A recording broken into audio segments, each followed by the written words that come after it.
And now, it's time for the Cannabis Reporter Radio Show with Snowden Bishop. Listen in as Snowden interviews cannabis industry pioneers, marijuana experts, policymakers, medical practitioners, patients, and other amazing individuals with compelling stories to share. It all happens right now. Here's the Cannabis Reporter, Snowden Bishop. Evergreen is calling. Hi, and welcome back to the Cannabis Reporter Radio Show. I'm Snowden Bishop. Thank you for joining us. As one of our nation's fastest growing sectors, it would seem that the cannabis industry is on the precipice of complete liberation from the confines of prohibition. With nearly every blue ticket presidential candidate advocating for federal legalization and public acceptance at an all-time high, marijuana policy reform is beginning to seem inevitable. With an economic upside that's hard to ignore, it's really no longer a matter of if but when. But when happens to be a good question. Although business is thriving, it's not without a lot of regulatory challenges that no other industry has had to overcome. Banking, insurance, patient access, and standardization are just a few of the issues that stakeholders have had to work around on a daily basis. It's also subjected to a higher level of scrutiny than conventional businesses. But despite the extraordinary challenges, the industry is thriving and economic upside is becoming harder for lawmakers to ignore. Pro-cannabis measures like the STATES Act have been passed in Congress, but they have yet to see the light of day in the Senate. And until we have regulation to support the industry, stakeholders will continue to operate around the barriers. That's not really a bad thing, considering that the industry has, for the most part, policed itself on its own for greater good, but it is a double-edged sword. While the lack of regulation has allowed for untethered innovation, research, and development without the regulatory red tape of FDA oversight, it has also left room for bad actors to raise red flags that invite more scrutiny of critics. Take, for example, the recent news about the numerous deaths caused by tainted vape products, which could have been avoided had there been effective regulatory standards guiding manufacturing best practices. And even though the CDC hasn't identified a single culprit, and deaths were related to non-cannabis ingredients, the tragic events give anti-marijuana lobbies enough ammunition to shoot down legislation. That's the topic of today's show, and I'm excited to introduce our guest. Steve Shapiro is the founder and CEO of Superior Organics, one of the first Arizona-based companies to secure a license to own and operate a dispensary. Since then, his dispensary business has expanded to also include an edibles kitchen, extraction lab, and cannabis cultivation operation. He was a financial advisor for 25 years before entering the industry. And having studied cannabis and its history from an early age, Steve knew that the government wasn't truthful about cannabis, and he spent years collecting articles about it. In the mid-1990s, he had an opportunity to meet Jack Herer, whose book filled gaps of knowledge missing in his own research, and strengthened his resolve to pursue a path that would lead to his work in the industry. By the time the Arizona Medical Marijuana Act passed, he had already become an expert and was well prepared to open his first dispensary, and that happened in July of 2013.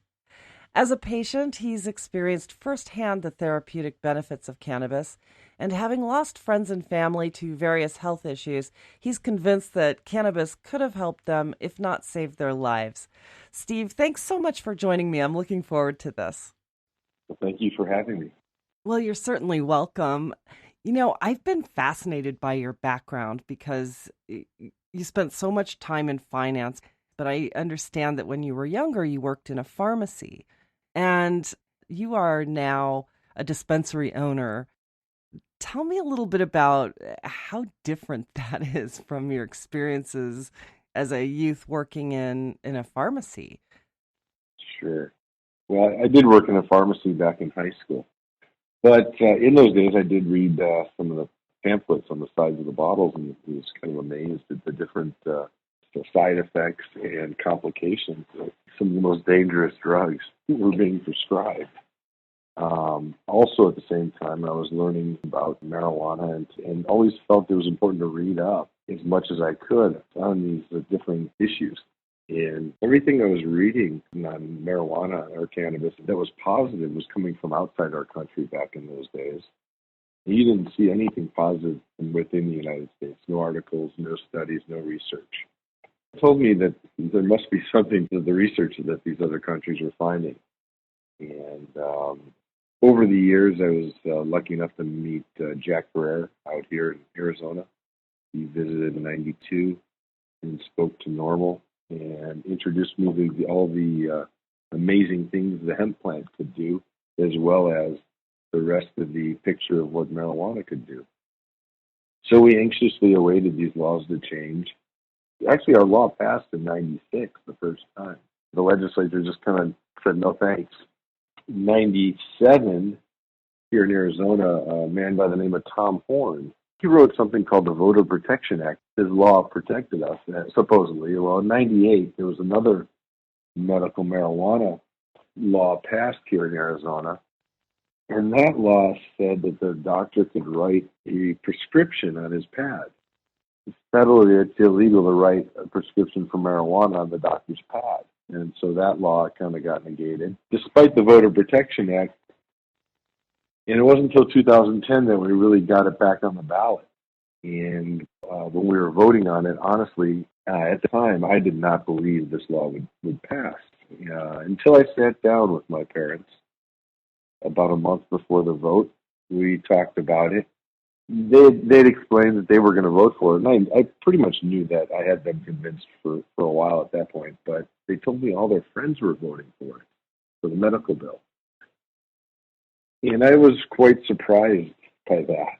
And what my parents told me is they all talked about it, and they said, we've all seen this drug war not have any progress. And they were tired of seeing tax dollars thrown at a wasted drug war. Number two, they all knew their kids had tried marijuana, and the ones who'd stuck with marijuana, they turned out okay. And lastly, they looked at the list of what were the qualifying conditions. And they went around the table and they realized that in their little group right there, someone had seizures, Alzheimer's, chronic pain, chronic nausea. They almost covered the whole list of qualifying conditions just in their little group. And they said, we don't want the government telling us we can't use something if it might help us. And honestly, that was the moment my light bulbs kind of went off that this law was going to pass. Because if we had the support of the older generation, the vote was a shoo-in. Well, I was mistaken. My generation didn't vote for this. The 30 to 50-year-old crowd did not vote for this. But fortunately, the older generation did, and we won by 3,500 votes on that on Prop 203. I remember that so vividly. It was such an amazing coup that it actually passed because you're right, it was sort of touch and go. I mean, there was a lot of question. And it's interesting that you mentioned Jack Herrer. I was going to ask you about that because meeting him must have been so inspiring. That man was so passionate about this issue. And I interviewed his son last year, Dan Herrer, and he told me a lot about growing up with Jack. He was a Korean War veteran who just felt completely betrayed by the government when he started learning about the positive benefits of cannabis, well, particularly hemp at first. Here he was fighting for our freedom, and the government is sitting here lying to people about something that really could be so beneficial, not just for human health, but also for the environment. So it's interesting. That must have been an amazing experience to meet him. I completely related to him and everything you just said. His book, and I picked it up because I knew it was coming. I picked it up a few days before and read it. And it felt like home. In college, I used to collect these newspapers, and I would lift out the pot articles. I still have most of that file of all these pot articles, and these are some of the articles that I explained earlier that, you'd see stories from Spain, and it was helping people with pain or cancer out of Italy or whatever, or glaucoma or whatever it might be. It really opened my eyes, and that's actually how I kind of convinced my parents as well, was to show them these stories. I did my own research. I was very excited to see this law would pass. Since then, as you know, in the state, there's been a lot of challenges. And unfortunately, But here we have an amazing medical marijuana program in Arizona for many reasons. I mean, you were one of the first applicants to receive a license to do a dispensary at that time. And I know that there was so much opposition to it, but I can imagine that it might have been a challenge just wondering if there were going to be some issues with opening it because there was no protection on the federal level.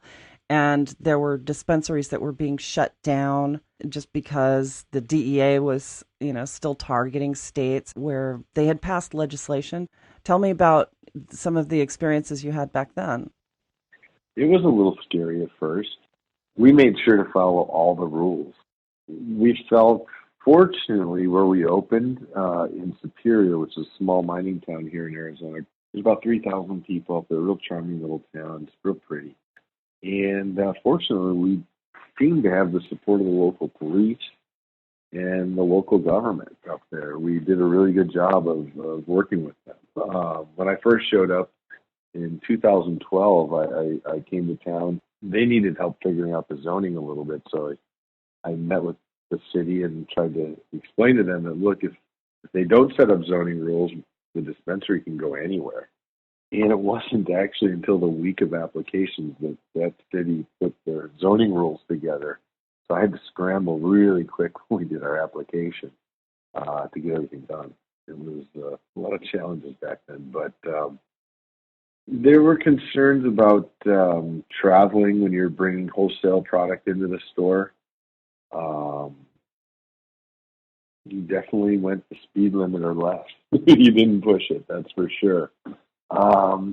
Because in the first month or two, even the local police, the state police, they didn't know the program very well.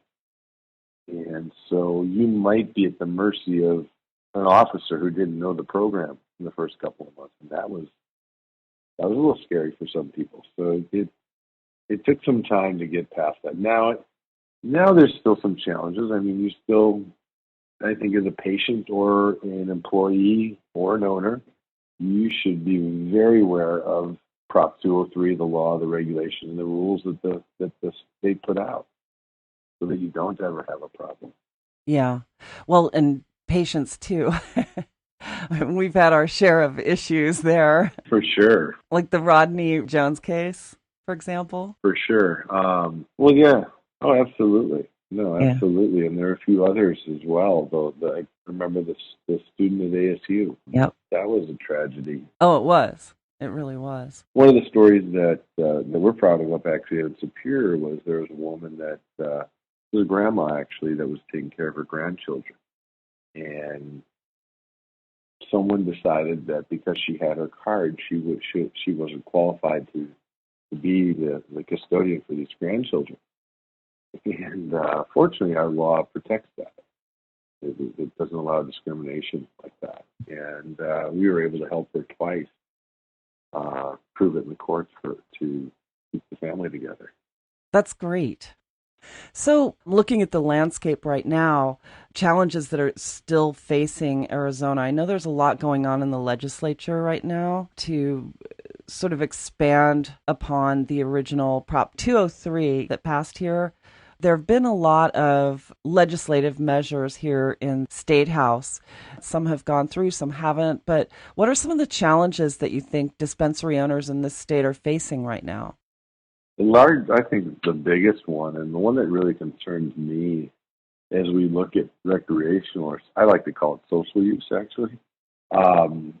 That's a good term, actually, social use. Yeah, you don't go recreationally drinking. You socially or use it as adults. Right. To me, one of the biggest issues is banking.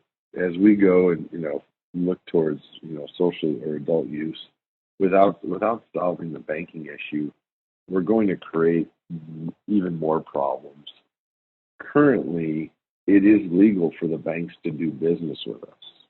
We are legal and legitimate businesses. In 2014, Eric Holder and President Obama, put guidance in to the banking rules. Not law change, but guidance in, saying if they are open, operating, and compliant, feel free to do business with them.